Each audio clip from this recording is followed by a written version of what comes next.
Hai teman-teman, selamat datang di channel MGB.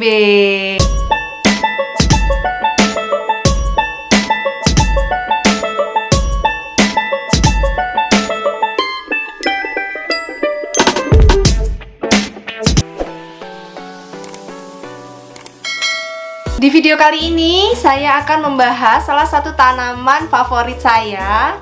Dan pastinya banyak juga yang memfavoritkan tanaman ini. Tanaman bunga-bunga. Apakah itu? Yap, benar sekali, bunga matahari atau sunflower. Nah teman-teman, bunga matahari adalah salah satu tanaman yang sangat berguna, baik dari bunga, dari daunnya, dari batangnya, hingga ke perakarannya. Semua bagian dari sunflower dapat dimanfaatkan. Sebelum kita masuk lebih jauh tentang sunflower, kita akan berkenalan dulu nih dengan identitas dari tanaman sunflower ini atau bunga matahari ini. Nah, sebenarnya bunga matahari itu ada berbagai macam jenisnya teman-teman. Tapi jenis yang paling umum adalah common sunflower seperti ini, atau dikenal dengan Helianthus annus, nama ilmiahnya. Genus Helianthus ini bukan hanya Helianthus annus teman-teman, ada berbagai macam bunga matahari yang termasuk dalam genus Helianthus. Yang perennial yaitu Helianthus yang seperti ini, dia bisa tumbuh menahun sepanjang tahun ya. Kalau Helianthus annus ini adalah tanaman annual, dia adalah tanaman semusim. Setelah siklus hidupnya selesai, dia akan mati teman-teman. Sifat dari bunga matahari ini adalah heliotropik, artinya bunga matahari itu mengikuti arah datangnya cahaya, datangnya sinar. Kalau kita membahas tentang asal mula dari bunga matahari, dia itu sebenarnya berasal dari, ya bukan di Indonesia. Dia bukan berasal dari Indonesia, tapi dia berasal dari Amerika teman-teman. Di Amerika itu tumbuh berbagai macam jenis bunga matahari. Bahkan ilmuwan-ilmuwan yang mengembangkan varietas bunga matahari itu kebanyakan dari Amerika. Makanya kita tidak heran salah satu negara bagian di Amerika Serikat, yaitu Kansas, itu dijuluki sebagai Sunflower State. Oke, kita bahas tentang jenis-jenis bunga matahari. Ada berbagai macam jenis bunga matahari ya. Ada bunga matahari yang dia itu single flower atau hanya menghasilkan satu bunga utama yang besar. Ada juga yang multi flower, dia menghasilkan bunga utama di batang utama, tapi dia juga menghasilkan bunga sekunder di cabang-cabangnya, di ketiak-ketiak daunnya seperti ini. Warnanya juga macam-macam, ada yang merah seperti ini namanya red velvet, ada juga yang campuran merah dan kuning jadinya warnanya seperti ini. Ini adalah bunga matahari autumn beauty. Ada yang kelopaknya itu warnanya kuning tua cenderung orange, ada juga yang kuning muda cerah, bahkan kuning muda yang cenderung pudar. Ada bunga matahari yang serbuk sarinya berwarna kuning. Ada juga bunga matahari yang serbuk sarinya berwarna coklat tua. Ada bunga matahari yang tumbuhnya tinggi menjulang ke atas, bisa sampai 2 meter seperti punya saya ini. Ada juga bunga matahari yang kerdil, hanya tumbuh kurang dari 1 meter. Bunga matahari itu berkembang biak dengan hanya satu cara, yaitu secara generatif dengan benih ya teman-teman. Menanam bunga matahari sangat direkomendasikan terutama untuk gardener pemula ya, pekebun pemula. Jika masih ingin belajar menanam, teman-teman, tanamlah bunga matahari. Karena bunga matahari itu easy to grow, dia termasuk gampang untuk ditanam, itu termasuk cepat pertumbuhannya, rewarding banget gitu. Sepengalaman saya menanam itu kira-kira dari benih sampai dengan dia bisa dipanen bijinya itu sekitar 3-4 bulan teman-teman. Tapi kalau di sini saya tanamnya bisa sampai 5-6 bulan. Bunga matahari itu kalau di Indonesia bagus banget ditanam ketika musim kemarau ya, ketika sinar matahari itu melimpah sepanjang hari. Walaupun begitu, ditanam di musim penghujan juga bisa, tapi ya tetap tidak sebagus ketika ditanam di musim kemarau. Kalau di sini di negara 4 musim, bunga matahari itu ditanam ketika spring dan dia mengalami masa puncak pertumbuhannya itu ketika summer. Makanya kalau kita menyebut summer gitu ya, identiknya dengan bunga matahari. Apa yang perlu disiapkan jika kita ingin menanam bunga matahari? Yang pertama tentu saja adalah benihnya. Benih bunga matahari itu ada berbagai macam sesuai dengan jenisnya ya. Jenis bunga matahari yang besar ada namanya mammoth atau giant sunflower, itu benihnya gede-gede seperti ini.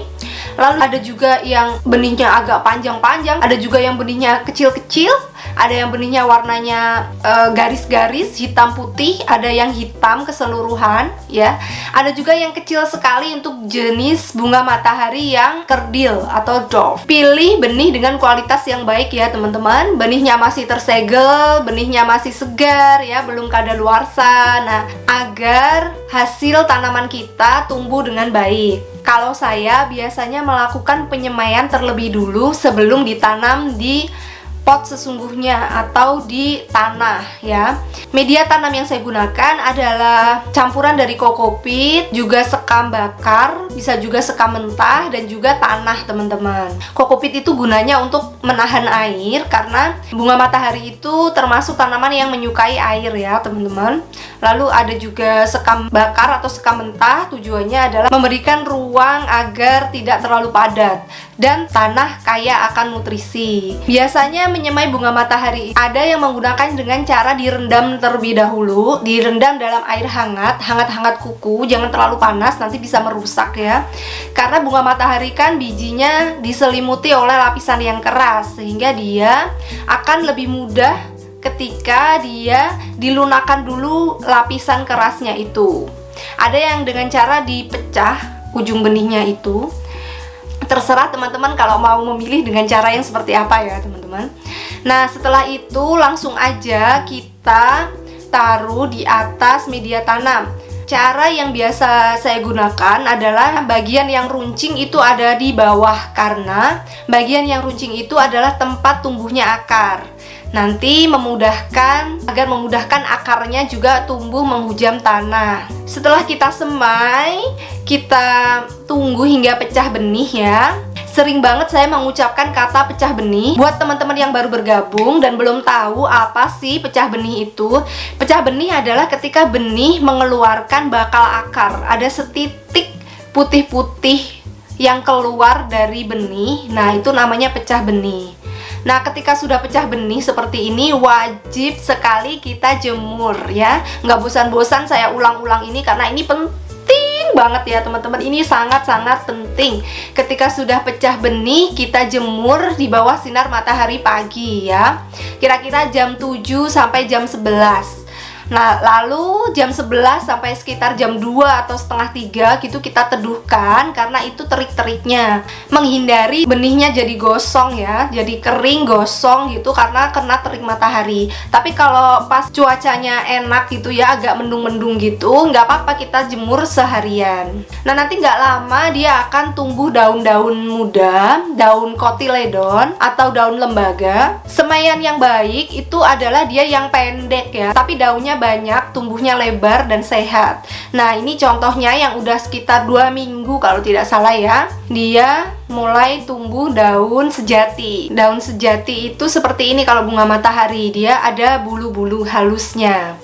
Ya, sesuai dengan namanya ya teman-teman. Namanya bunga matahari, dia menyukai sinar matahari. Jangan sampai sinar mataharinya kurang. Apalagi kita merawatnya di dalam ruangan yang tidak ada sinar matahari. Waduh, big no-no. Dia bukan tanaman indoor ya, bunga matahari itu. Oke, untuk media tanamnya, itu tadi kan yang saya bahas media semai. Sekarang media tanamnya, pastikan media tanamnya itu kaya akan unsur hara ya teman-teman. Berikan dia tanah yang dicampur dengan kompos atau pupuk kandang ya. Media tanam yang kaya akan nutrisi, karena bunga matahari itu adalah tanaman yang lahap makannya. Jika sudah pindah tanam ya, pastikan lokasi tanamnya itu mendapatkan sinar matahari seharian ya teman-teman. Jangan di naungan. Teman-teman bisa menggunakan pot atau langsung ke tanah. Kalau pot, pastikan potnya itu cukup besar untuk pertumbuhan akarnya.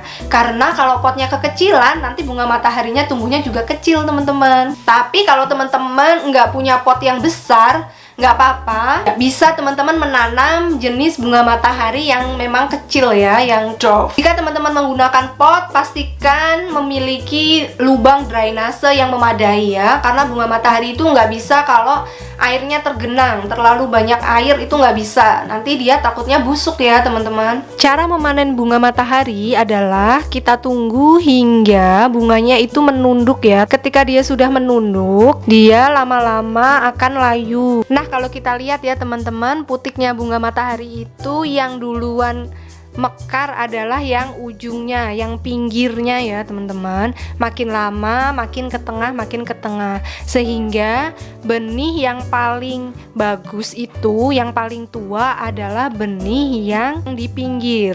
Dia biasanya lebih berisi dan lebih bagus kualitasnya daripada benih yang di tengah. Lalu setelah dia sudah kering, bisa langsung kita panen. Kita potong, kita angin-anginkan dulu sebelum kita rontok benih-benihnya. Setelah itu benihnya bisa kita angin-anginkan sampai kering ya. Setelah itu kita simpan di dalam wadah yang tertutup dan kedap udara.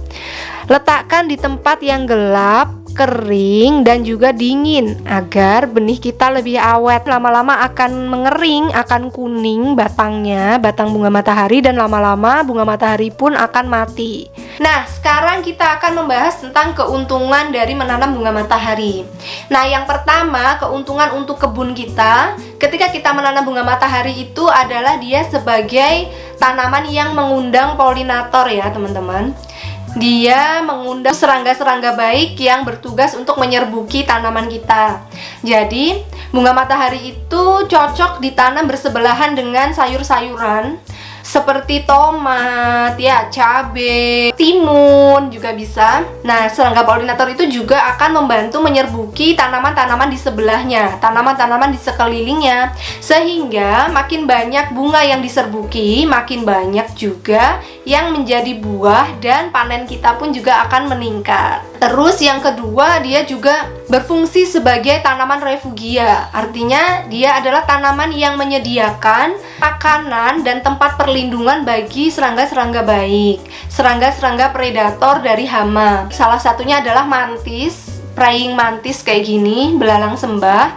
Dia itu membantu untuk memakan serangga-serangga yang tidak menguntungkan. Lalu bunga matahari ini cocok digunakan sebagai companion plant atau tanaman pendamping. Selain dari tomat, cabai, timun yang sudah saya sebutkan, dia juga cocok dengan lettuce ya, atau selada. Karena selada itu kan tidak menyukai terlalu panas ya. Kalau terlalu panas, dia bisa rasanya cenderung pahit dan cenderung cepat untuk berbunga atau bolting. Jadi, tanam selada di bawah bunga matahari. Bunga matahari juga bisa digunakan sebagai tanaman pengalih hama ya teman-teman. Jadi hama-hama seperti kutu putih, belalang, maupun ulat lebih tertarik kepada bunga matahari daripada tanaman utama kita. Ada yang menyebutkan bahwa menanam bunga matahari sebelum menanam jagung itu sangat baik karena akar dari bunga matahari itu kan membentuk semacam saluran gitu ya. Setelah kita potong, lalu di tempat yang sama ditanam jagung, maka akar jagung pun juga bisa bagus karena sudah terlebih dahulu ditempati oleh akar dari bunga matahari gitu. Jadi jagungnya nanti bisa tumbuh kuat dan lebih produktif. Oke, sekarang saya akan membahas tentang olahan dari bunga matahari. Yang pertama adalah pemanfaatan dari batang dan daunnya. Di negara-negara penghasil bunga matahari dalam jumlah besar, batang dan daunnya digunakan sebagai pakan ternak. Lalu, biji bunga matahari bisa diolah menjadi berbagai macam olahan. Yang utama adalah untuk sunflower oil atau minyak bunga matahari. Nah, ampasnya sunflower seed meal atau sunflower seed cake digunakan untuk pakan ternak. Benih bunga matahari itu bisa juga kita gunakan sebagai pakan ternak juga. Kalau teman-teman punya hamster, punya burung ya kan, biasanya pakannya adalah biji bunga matahari. Selain itu, biji bunga matahari juga bisa diolah menjadi microgreen seperti ini ya teman-teman. Silahkan klik link di atas jika ingin mengetahui bagaimana cara menumbuhkan microgreens. Bisa juga kita panggang dan kita jadikan kuaci. Ini banyak dijual biji bunga matahari yang sudah kupasan. Itu bisa digunakan untuk berbagai macam olahan. Salah satunya bisa kita gunakan untuk sprinkle pada salad.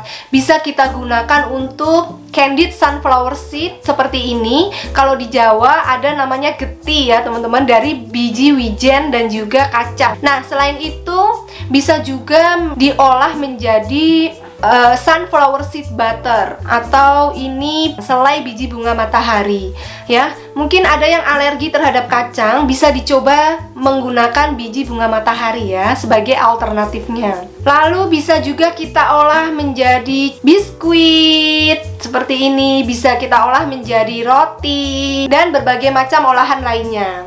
Apa olahan favorit teman-teman? Silahkan tulis di kolom komentar ya. Oke teman-teman, saya rasa cukup ya video kali ini. Terima kasih sudah mengikuti video saya dari awal sampai akhir. Semoga berguna, semoga menginspirasi, semoga juga menghibur. Mohon maaf kalau ada salah-salah kata ya. Jangan lupa klik tombol like, share sebanyak-banyaknya, dan juga subscribe channel ini. Bye, sampai jumpa di video selanjutnya.